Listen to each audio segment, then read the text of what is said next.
On a Worcestershire farm, they harvest spring onions all day, in all weathers. This is hard graft, paid by the bunch.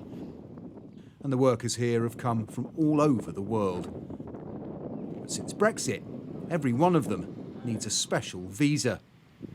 And this year, workers have been in short supply, with claims of visa delays and the war in Ukraine leaving hundreds of thousands of bunches in the ground. Finding people now is becoming increasingly difficult. At the beginning of May, we were 40% short of the people we should have here. They were all recruited, they just hadn't got the visas processed. We lost £750,000 bunches of spring onions with a value of about 100,000. So overall, shortage of labour cost us £250,000 in May.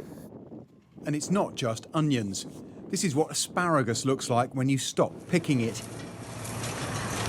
In May, they had to flatten the spears to buy time as they waited for workers.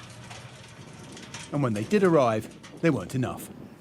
They should have been harvesting this asparagus until the third week of June, but the labour shortage meant they couldn't keep up with growth and they had to stop at the start of May, letting these plants grow to fern and leaving 45,000 kilos of asparagus worth £150,000 in the ground.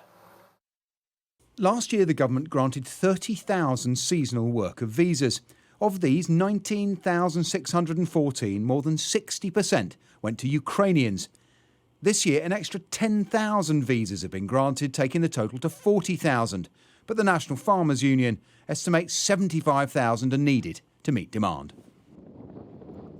The government plans to end the scheme altogether in 2024, but the Conservative chairman of the Environment, Food and Rural Affairs Committee said that could stop investment.